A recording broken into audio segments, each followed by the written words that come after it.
Bonjour à tous et à tous et bienvenue dans Smart Impact. Je suis ravie de vous retrouver pour votre magazine quotidien consacré à la transition sociale et environnementale des entreprises.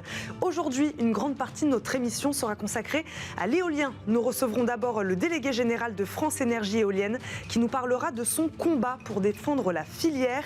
L'éolien, il le sait, est un sujet qui divise encore au sein de la population française, en pleine campagne présidentielle surtout et à l'heure où les prix de l'énergie flambent. Il représente aujourd'hui 9% du mix énergétique. Nous verrons si sa mauvaise presse l'empêche de prospérer. On poursuivra notre discussion en s'intéressant notamment aux perspectives de croissance et de création d'emplois pour la filière. Les acteurs du secteur saluent d'ailleurs les dernières annonces d'Emmanuel Macron qui donnent la priorité non plus à l'éolien terrestre mais à l'éolien en mer en voulant doter la France d'une 50aine de parcs. Enfin, on terminera cette émission par une alternative à l'achat dans Smart Impact. Cette bonne idée du jour nous vient de deux Lillois. L'application s'appelle NoBuy. Son objectif, trouver quelqu'un dans notre entourage proche, amis, famille, collègues, qui peut nous prêter l'objet dont on a besoin. Mais d'abord, place à l'invité du jour.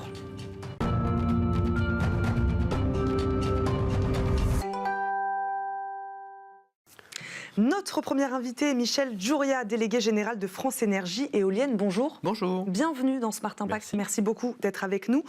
Troisième source d'électricité en France, l'éolien représente aujourd'hui 9% du mix énergétique, je crois.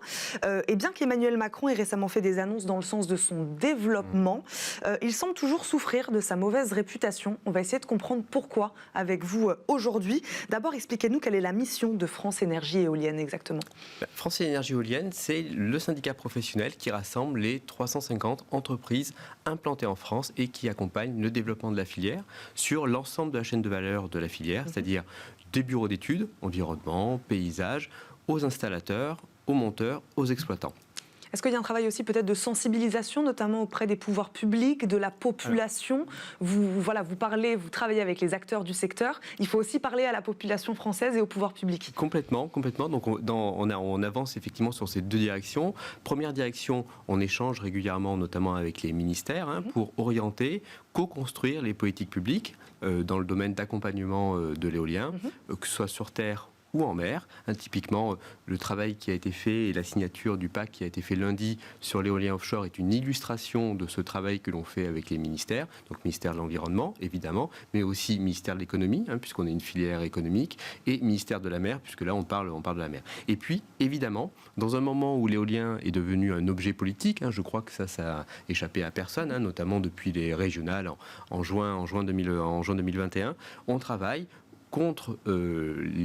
pour lutter contre les fausses informations et remettre les vérités, notamment sur la valeur ajoutée de l'éolien terrestre et en mer dans la stratégie d'indépendance énergétique, de souveraineté et de neutralité carbone. Vous parlez de fausses informations, il y a beaucoup de fausses informations qui circulent sur l'éolien, qu'il soit terrestre ou en mer, c'est ce que vous disiez. Pourquoi il est si difficile aujourd'hui encore de faire accepter l'éolien auprès d'un certain nombre d'acteurs ? Alors, ce que l'on voit, c'est plusieurs choses.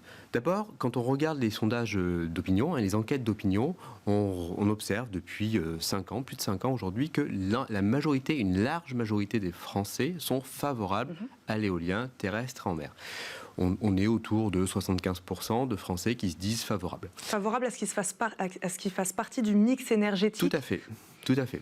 Quand on regarde ensuite, quand on fait des zooms sur les régions sur lesquelles il y a déjà beaucoup d'éoliens qui sont installés, donc en Hauts-de-France, en Grand Est, en Occitanie, on reste à 75%. Donc il n'y a pas de phénomène NIMBY, comme on dit, j'en veux pas à côté de chez moi.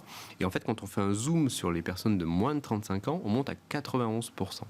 Donc on a une majorité de la population qui est favorable et largement favorable à l'éolien. Par contre, ce qu'on observe... Quelles sont les mauvaises idées alors, les mauvaises réputations, les mauvaises fausses informations, comme vous dites, qui circulent ? La maturité du débat public, on va dire, sur l'énergie en France est très faible par rapport à d'autres pays, notamment d'autres pays de l'Union européenne. Pourquoi ? Parce que pendant très longtemps, en fait, on a considéré dans l'esprit public et même dans l'esprit du politique que le nucléaire avait réglé le problème.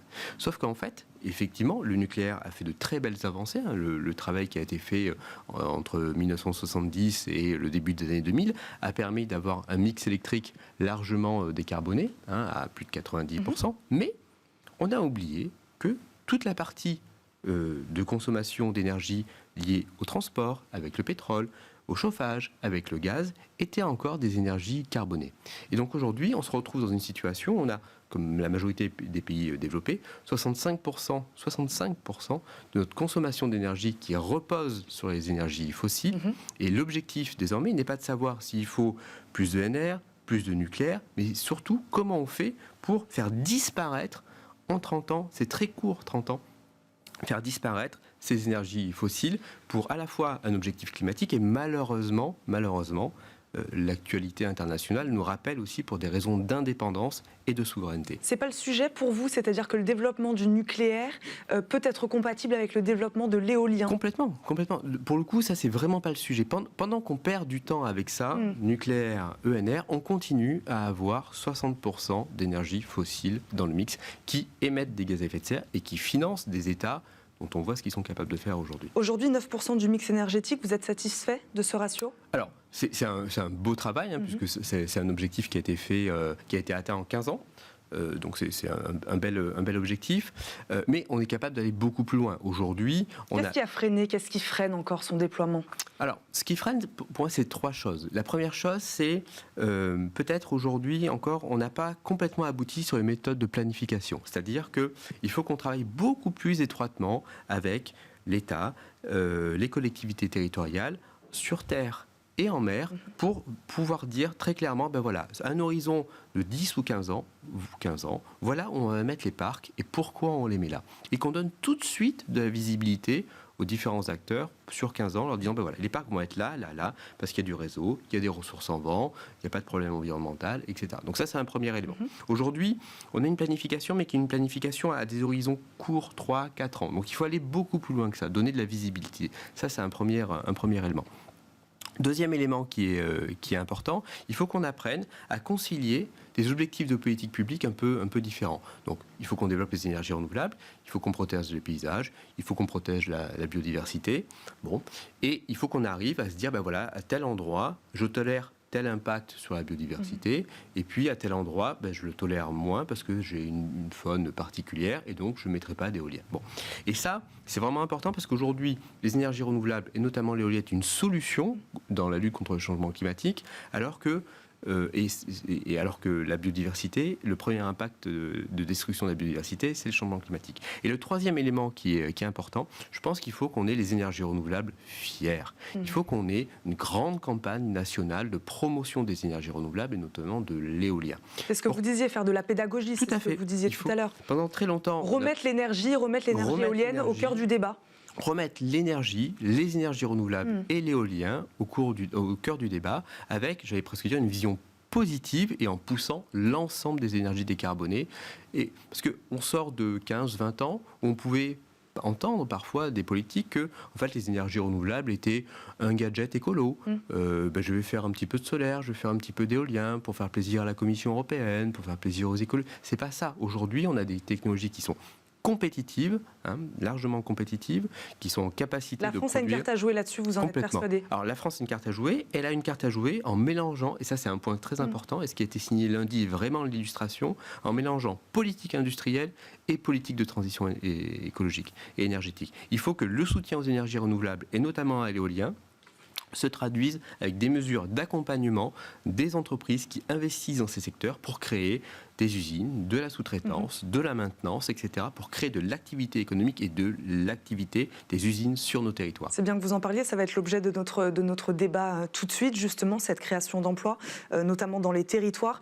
Juste, vous avez donc reparlé du pacte qui a été signé lundi, pacte éolien en mer. J'ai aussi parlé tout à l'heure, évidemment, des ambitions d'Emmanuel Macron, qu'il avait donné en février.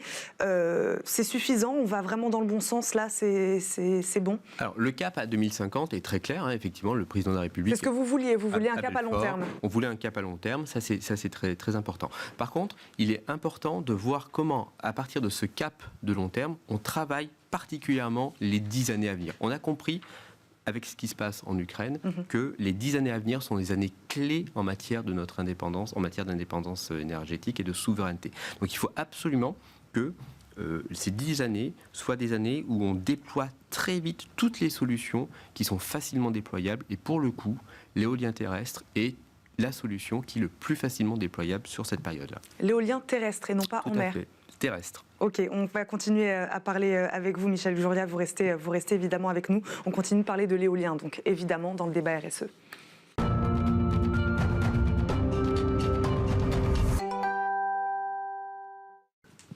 Smart Impact, le débat RSE, continue de parler des enjeux de la filière éolienne française, de la croissance du secteur, mais aussi de ce qu'il représente en termes d'emploi, avec Michel Juria, bien sûr, qui est toujours avec nous, délégué général de France Énergie Éolienne. Merci d'être resté.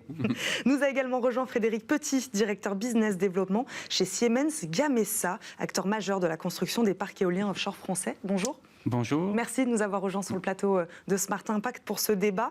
D'ici le début de l'été, l'usine Siemens Gamesa débutera son activité sur le port du Havre, je crois. Vous annoncez également la création du premier centre de formation en France dédié à la production d'éoliennes offshore. On va y revenir. Première question, Frédéric Petit, quelle sera l'ampleur de cette usine exactement ? Je dirais que c'est une usine de taille XXL, au sens... le bâtiment principal va faire pas loin de 500 mètres de long, avec un bâtiment secondaire. En termes de structure métallique, on a mis à peu près 8000 tonnes. Donc c'est l'équivalent d'une tour Eiffel horizontale. D'accord. Et c'est en lien finalement avec la taille des objets qu'on manipule, puisque les pales des éoliennes c'est ça, vous construisez des pales des éoliennes. Et des nacelles, on fait des pales et nacelles. Pales et nacelles. Les pales feront 75 et 81 mètres pour les 5 premiers projets, mais évidemment, pour une usine de cette ampleur, on a prévu aussi une usine évolutive, puisque étant donné que les éoliennes plus puissantes vont continuer à faire baisser le coût de cette énergie, on pourra et on devra produire des éoliennes plus grandes sur la place du Havre. Donc c'est quelque chose qu'on a évidemment anticipé. Vous avez des objectifs concrets, là, précis, je crois, d'ici 2023-2024, en termes de chiffres de construction qui serviront donc à des parcs éoliens un peu partout en France ? Donc, en fin de compte, le ressort pour lancer, je dirais, un investissement, parce que on parle du plus gros projet dans les ENR jamais fait en France. On a pu le faire, et il faut aussi le dire, parce qu'il y avait 5 projets, donc 5 projets de 500 MW où on était retenu. Donc, à savoir le projet de Fécamp, le projet de Saint-Brieuc, le projet de Courseulles, le projet du Tréport et le projet de Noirmoutier. Donc, ça nous a donné assez de confiance pour pouvoir engager, en fin de compte, dès que les 2 premiers projets ont atteint ce qu'on appelle le closing financier, donc ils ont été engagés fermement dans une période de Covid, puisque le Covid s'était déclenché en mars 2020 et on a lancé l'investissement en juin. Donc on a malgré tout réussi dans cette période compliquée à lancer cet investissement majeur. Et il nous fallait en fin de compte ces 2 commandes fermes pour lancer, on va dire, un tel investissement. Frédéric Petit, pour qu'on comprenne bien, avec combien d'acteurs vous partagez-vous le gâteau, si j'ose dire cette expression, de l'éolien offshore en France ? Voilà, pour qu'on comprenne bien, vous êtes combien sur le marché ?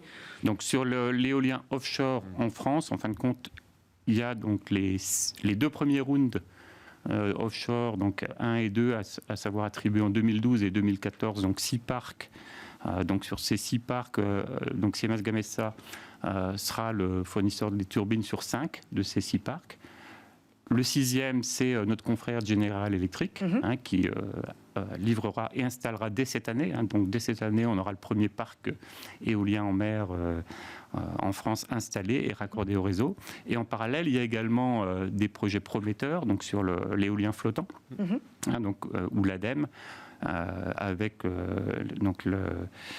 l'État, en fin de compte, avait sélectionné 4 projets éoliens flottants. Donc sur ces 4 projets, nous serons le fournisseur sur un des projets en Méditerranée, donc Provence Grand Large. Et donc il y a 3 autres projets où c'est notre confrère Vestas qui fournira les turbines. Michel Juria, c'est une filière qui pèse aujourd'hui en France, notamment donc en termes d'emploi aussi. Combien elle représente cette filière de l'éolien aujourd'hui ? Alors aujourd'hui, c'est plus de 22 000 emplois qui sont en France, sur l'ensemble de la chaîne de valeur. Et la dynamique créée notamment par les premiers chantiers sur l'éolien offshore font que sur ces 22 000 emplois, on a 5 000 emplois qui sont désormais liés aujourd'hui vers l'éolien offshore, avec notamment dans certaines régions, en Pays de la Loire ou dans certains départements comme le Cotentin, des situations de quasi plein emploi sur ces secteurs d'activité tirés par la création d'activités, d'usines, de sous-traitance et de chantiers. Oui, c'est-à-dire 22 000 emplois aujourd'hui. On imagine qu'avec les objectifs et les ambitions actuelles du gouvernement, des emplois vont être créés dans les années à venir. Par exemple, dans cette usine du Havre, combien d'emplois ça représente combien d'emplois exactement?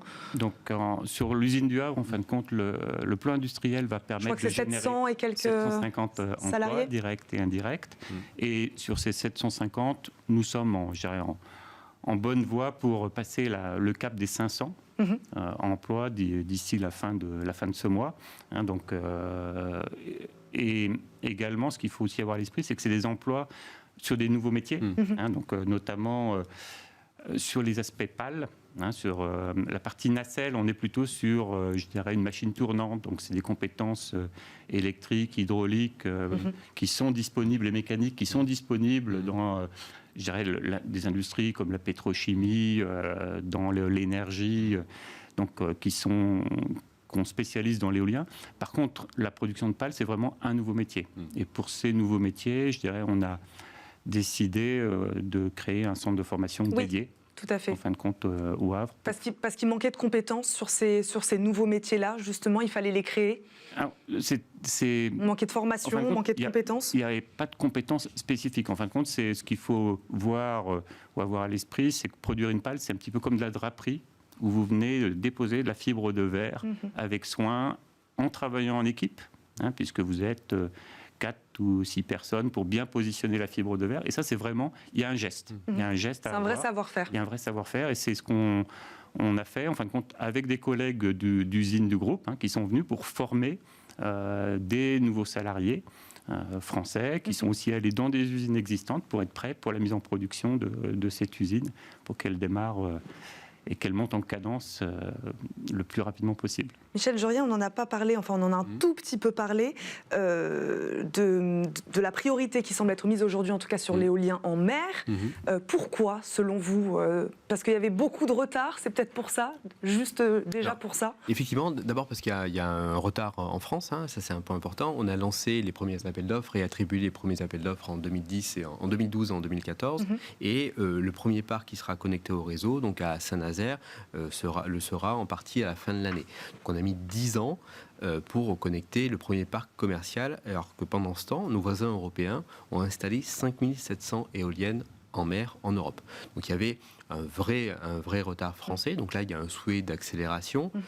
Cette accélération, elle doit se faire vite, notamment sur la période entre aujourd'hui et 2035. C'est pour ça que dans le pacte qui a été signé lundi, on vise un objectif extrêmement important de 18 gigawatts à l'horizon 2035 qu'il faut absolument réussir pour vous donner des éléments de comparaison. Ça, c'est un objectif que vous avez signé en début de semaine, objectif signé. Entre l'État, la filière, le comité stratégique de filière. Pour vous donner un exemple, aujourd'hui, le Royaume-Uni est déjà à 12 gigawatts installés, aujourd'hui.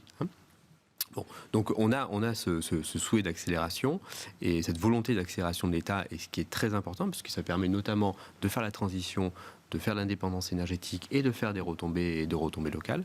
Et il y a le sujet que malheureusement l'actualité nous rappelle, il y a ce sujet de très court terme qu'il faut qu'on travaille entre aujourd'hui et puis la fin de la décennie, donc le début de l'année 2030, sur comment on accélère pour sortir au maximum des énergies fossiles qui font toujours 65% de notre consommation d'énergie. Et là, pour le coup, l'éolien terrestre a une vraie carte à jouer parce qu'il est rapidement déployable. Parce que je le disais, priorité à l'éolien en mer, non pas au détriment de l'éolien terrestre. Non.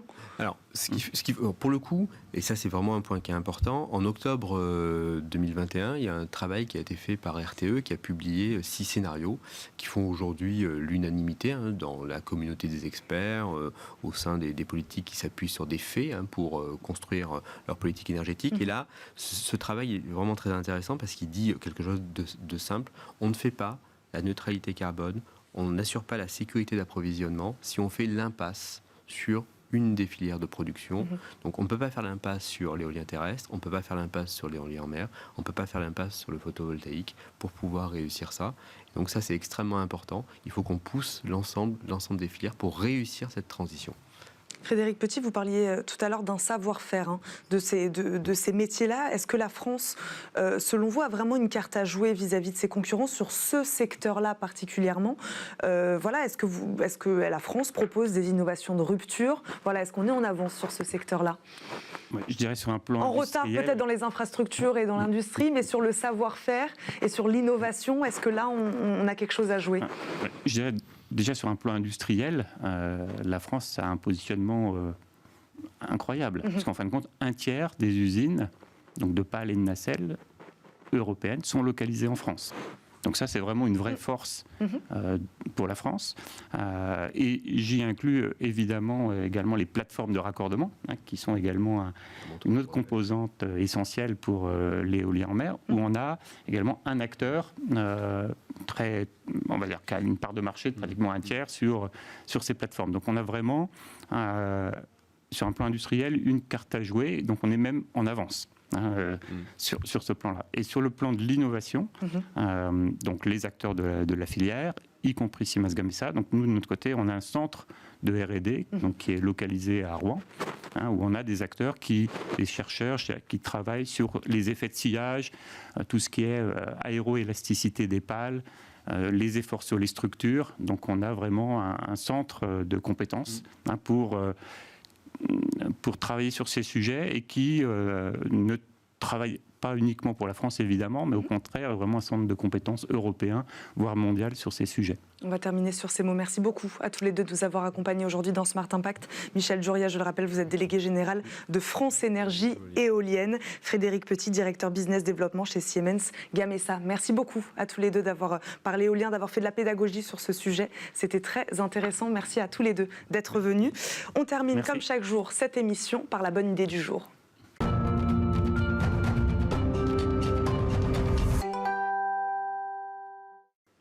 La bonne idée du jour est celle de Wael Aboudar, cofondateur de NoBuy, l'application qui permet d'éviter le passage en caisse.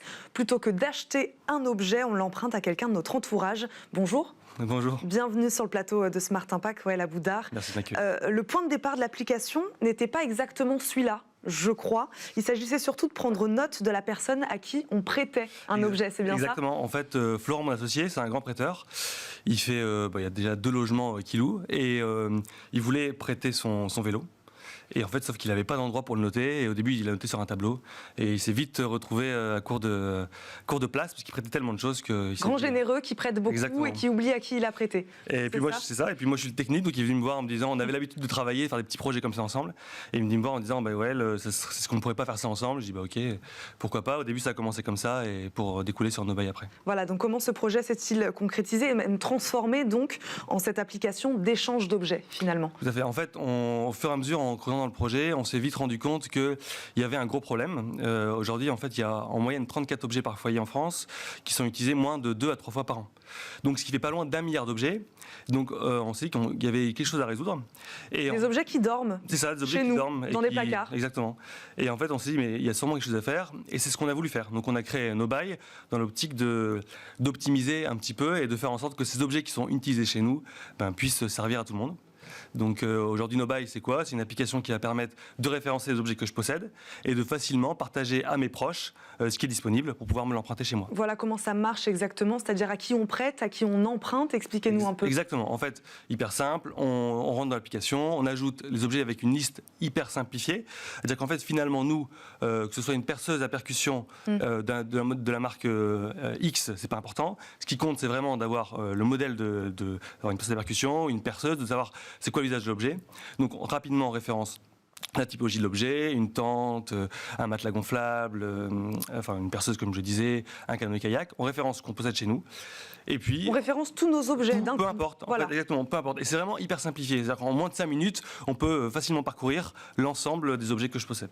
Et comment ça marche après ensuite? Donc vous dites entourage, c'est-à-dire il faut que la personne soit évidemment inscrite aussi sur l'application. Tout à fait. Aujourd'hui, il faut que la personne utilise l'application, c'est-à-dire qu'elle va s'inscrire, elle va ajouter la personne en ami. elles vont être en contact et elles vont pouvoir accéder d'un seul coup à l'ensemble du catalogue.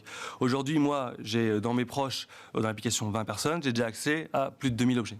Donc les proches, qu'est-ce que vous appelez les proches? Les amis, ça peut être des collègues les amis, aussi? les collègues, en fait, finalement, c'est les personnes à qui on est prêt à prêter. Aujourd'hui, donc ça c'est la première étape, donc avec les amis, les proches. Évidemment, on est en train de penser à plein de solutions pour étendre le plus possible ce modèle. On a attaqué d'abord la partie amis parce qu'en fait on s'est dit il y a l'aspect confiance qui rend la chose beaucoup plus facile parce qu'aujourd'hui on s'est vite rendu compte en sondant notre entourage et au-delà en fait que tout ce qui était l'application de voisins etc. ça avait un impact limité. Il y avait à peine 5% des gens qu'on a interrogés qui l'utilisaient. Donc on s'est dit on pouvait faire finalement ce qui se fait déjà entre proches. Tout le monde a déjà prêté un objet à ses amis, mais en l'optimisant et faisant en sorte que d'un seul coup j'ai accès sans avoir demandé les objets que je peux partager. Est-ce qu'on peut préciser la durée du prêt?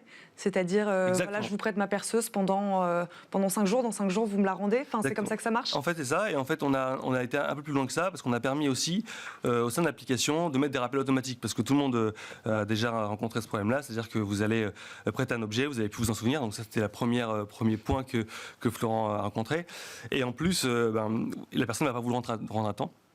Donc là, en fait, dans l'application, vous dites de manière automatisée, il y a 1 mois par défaut, et vous pouvez évidemment choisir plus ou moins la durée du prêt. Et donc, vous avez un rappel automatique pour vous dire c'est le moment de rendre le prêt à la personne en question. Vous nous avez donné quelques exemples, mais combien d'objets sont actuellement recensés sur l'application? Alors aujourd'hui, on va de quoi à quoi, voilà. C'est ça. Aujourd'hui, on a dépassé les 15 000 objets référencés dans l'application. On va vraiment dans tout, vraiment tout type d'objets. On a aussi bien les objets de puriculture que les objets pour le sport, les objets pour une escapade. Voilà. Donc vraiment tous les objets, tout type d'objets qui s'utilisent pour un besoin ponctuel. C'est vraiment ça. L'acte, c'est qu'en fait, nous, avec NoBuy, on veut créer la meilleure alternative à l'achat. C'est-à-dire que demain, on veut rendre aussi simple le fait d'acheter un objet, d'emprunter un objet que d'acheter un objet. C'est-à-dire qu'aujourd'hui, quand vous avez besoin d'un objet pour un besoin rapide, vous allez sur Amazon, demain vous irez sur NoBuy et vous accéderez directement au catalogue d'objets de vos proches, mais aussi plus loin. Mais ça implique un changement de mentalité, ça implique un changement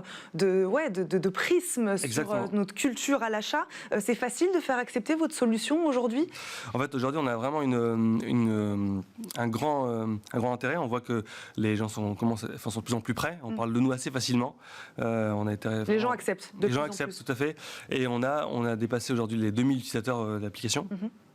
Sachant qu'on a une croissance assez qui se fait par le bouche à oreille en fait, parce que nous on dépense pas de pub, on dépense pas d'argent pour de la pub. Oui, on l'a pas dit, l'application elle est payante, elle est gratuite? Elle est totalement gratuite, en fait elle est disponible depuis du coup novembre sur l'Apple Store et Google Play Store, gratuitement pour le particulier.